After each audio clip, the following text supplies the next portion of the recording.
You're not who you think you are. And almost everything you've been taught about being yourself is quietly making you weaker, more anxious, and more dependent on what other people think of you.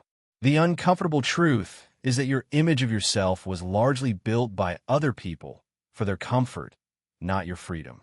In this video, we're going to walk into a different kind of self-knowledge, one that almost no one teaches. Not the psychological profile, not the career strengths test, not the who am I quizzes, but the kind the Stoics and the great philosophers used to survive loss, fear, humiliation, and uncertainty.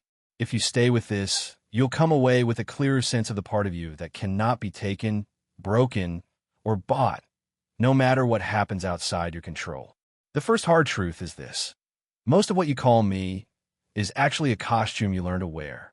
You learn it to be loved, to be safe, to be seen. The way you speak about yourself, the roles you cling to, the worries that chase you at night, they are often echoes of other people's fears and desires, replaying inside your head as if they were yours. Take a moment to notice how much of your inner life is a rehearsal for someone else's judgment. You make a mistake at work, and in your mind you hear not only your boss, but a parent, a teacher, an old critic. You imagine their disappointment, their irritation, their contempt. But behind all of that noise, there's a quieter question. Who would you be if none of those imagined eyes were watching you?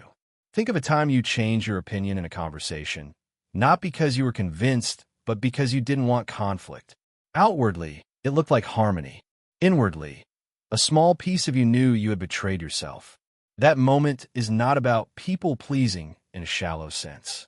It is about something deeper. You are trying to protect the self that depends on approval at the cost of the self that depends on truth. The second hard truth is that your feelings are honest, but they are not always telling you the truth. Anxiety, fear, shame, envy, they feel like precise reports on reality, but they are more like alarms tuned by your past experiences. A sensitive alarm can keep you safe, but it can also keep you trapped inside a very small life. Consider the way you respond to failure. Maybe you miss a deadline, lose a client, or get rejected. The feeling rushes in, I am not good enough. That feeling is real. Your heart rate, your tension, your urge to withdraw, they are all real. But the interpretation, this is who I am, is not fact. It is a story, usually written years ago, when you didn't have the power or perspective you have now. Imagine a child learning to walk. They stumble, fall, bump into tables. No one says, you are a failure at walking. The falling is understood as part of the becoming. Yet as adults, we turn every stumble into a verdict on our identity. We confuse a single chapter with a whole book of who we are. Self-knowledge that no one teaches is the ability to say, with calm clarity, this hurts, but it does not define me. A third hard truth. Your mind constantly lies to you about control. It tells you, if you worry about this enough, you might prevent it. If you replay this conversation one more time, you might fix it. If you predict every possible disaster, you might be ready. This is a cruel trick. The more you try to control what is outside you, the less control you have over yourself. The Stoics drew a simple but ruthless line down the middle of life. What is up to you and what is not? Your actions, your choices, your judgments, that is your realm. Other people's opinions, the past, the economy, the weather, your genetics, that is not. The strange thing is that almost all modern anxiety comes from living on the wrong side of that line, trying to manage what was never in your hands. Picture yourself lying awake at 3 in the morning, replaying a conversation from earlier that day. Your body is exhausted, but your mind is on trial. You cross-examine yourself, you rewrite your lines, you imagine better comebacks. None of this changes the past. None of this influences the other person. The only thing being reshaped is you. You're practicing self-doubt, rehearsing helplessness, and mistaking it for self-analysis. Here is the shift. Real self-knowledge begins when you stop asking, what will happen to me? And start asking, how will I show up, whatever happens? The first question ties your identity to events you cannot fully control. The second roots your identity in something sturdier. Your character, your principles, your chosen way of moving through the world. Another hard truth: pain is not the enemy. Running from pain is. Most of us have been silently trained to believe that a meaningful life is one where discomfort is minimized and pleasure is maximized. But look closely at the people you quietly admire, the ones with depth, calm, and quiet strength. Their lives are not free of pain. What sets them apart is the way they relate to it. Think of a time when you avoided a difficult conversation for weeks. You adjusted your schedule, changed your behavior, and bent your own needs just to postpone a 20-minute moment of discomfort. When the conversation finally happened, perhaps it was intense, but afterward you felt lighter, clearer, more honest. The pain you fled from was smaller than the pain you carried while trying to avoid it. Self-knowledge here means recognizing the pattern. When you run from short, clean pain, you choose long, dirty pain instead. The Stoic approach is not to seek suffering, but to refuse to be ruled by the fear of it. When you understand this in your bones, you stop asking, "How do I never feel pain?" and start asking, "What kind of pain is worthy of me?" In the middle of this journey, let me quietly invite you to stay connected to it. If reflections like these help you see yourself a little more clearly, consider subscribing and leaving a thoughtful comment about one idea that challenged you. Your reflection might be the missing piece someone else needs to hear, and it also deepens your own understanding. Now we come to another difficult truth. You are not your thoughts, and you are not your feelings, but you're deeply responsible for what you do with them. Modern life loves to say, "This is just how I am," as if personality were a prison sentence. Stoic self-knowledge says something different. This is what I feel, this is what I think, and now I will choose my response. Imagine standing at a window during a storm. Thoughts and emotions are like the weather passing outside. Clouds, rain, thunder, sudden sunlight. You can lean your forehead against the glass and believe that you are the storm. Or you can take one small step back and remember you are the one inside the house, watching. The storm still rages, but now you have space to decide what you will do next. A practical example: someone criticizes your work in a harsh, unfair way. Instantly, a storm rises: anger, defensiveness, or shame. If you fuse with that storm, you lash out, withdraw, or obsess for days. But if you take that tiny inner step back, you can say to yourself, "My chest is tight, my face is hot, my mind is racing." That is anger. That is hurt. But I do not have to obey them. From that distance, you can decide whether to respond, how to respond, or whether the comment even deserves a response at all.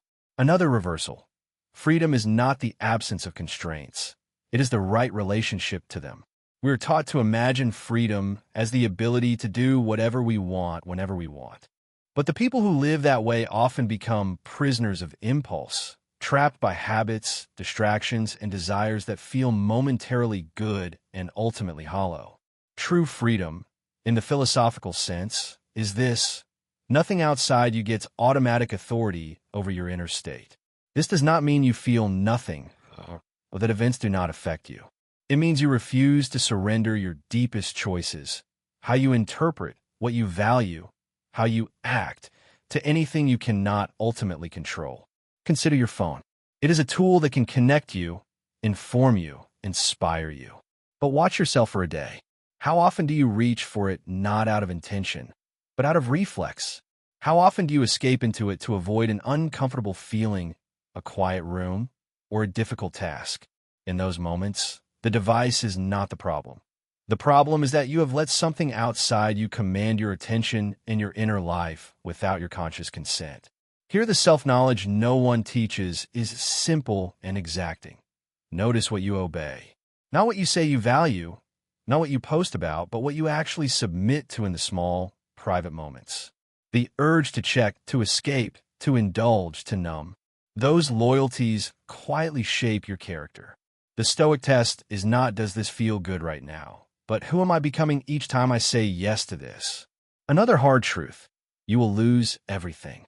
Your health will change, relationships will end, loved ones will die, roles will shift, and sooner or later, your own life will close.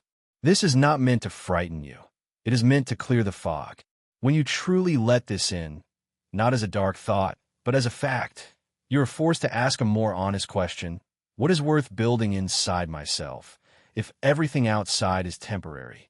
Picture someone who builds their entire identity on external markers: status, appearance, possessions, followers. Life goes well, and they feel large and solid. Then something shifts: age, illness, financial loss, public failure. Their outer structures crack, and because they never built an inner architecture, the collapse feels total. They do not just lose circumstances, they lose themselves. The inner work the Stoics pointed to is different. It is the quiet, repetitive building of traits that cannot be easily stripped away.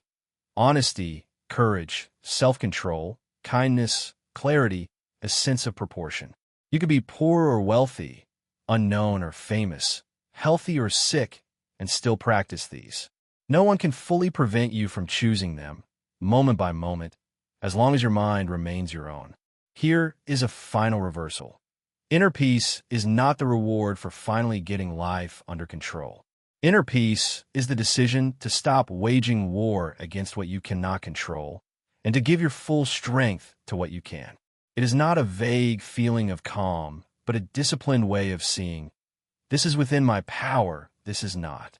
I will not abandon my power to chase what isn't mine. Think of a difficult season in your life, one you would never have chosen. Perhaps a breakup, an illness, a financial crisis, or a long period of uncertainty. At the time, you likely thought, when this is over, then I will be okay. But if you look back carefully, you may notice something else. There were small, luminous acts of courage or kindness you performed even then. You made a hard phone call. You showed up for someone. You told the truth when it would have been easier to lie. Those are the moments that reveal who you really are. Self-knowledge, in this deeper sense, is not about endlessly analyzing your wounds or decoding your personality. It is about recognizing, with increasing honesty, what you choose when life does not cooperate with your preferences, what you do with fear when it knocks, how you carry failure when it visits, how you treat others when you are in pain. These are not background details. They're the shape of your soul. So the self-knowledge no one teaches you is not mystical, hidden in distant books or ancient temples. It is already present, waiting in every ordinary day, in the way you wake up and meet your first thought, in the way you speak to the person who annoys you, in the way you respond to inconvenience, boredom, and disappointment. Life is constantly revealing you to yourself, if you are willing to look without flinching. You do not need to wait for ideal conditions to begin. You do not need to become someone else. You only need to practice one small, radical act. When something happens, pause and ask, what is in my control right now? And what kind of person do I want to be in this moment? Then act in alignment with that answer, however imperfectly. Over time, those small acts of alignment become a quiet kind of certainty. Not arrogance, not rigid confidence, but a steady awareness. I know where I stand, and I know who I am trying to be. The world will still change. People will still come and go. Pain, fear, and uncertainty will still visit. But you will no longer be a stranger to yourself when they arrive. And perhaps the deepest form of self-knowledge is this: recognizing that you are not finished. You are not a fixed portrait, but a living conversation between what has happened to you and what you choose next. No one can choose for you. No one can live inside your mind and move your will. That responsibility and that power are yours alone. Let that truth echo for a moment. You are not what happens to you. You are what you make of it.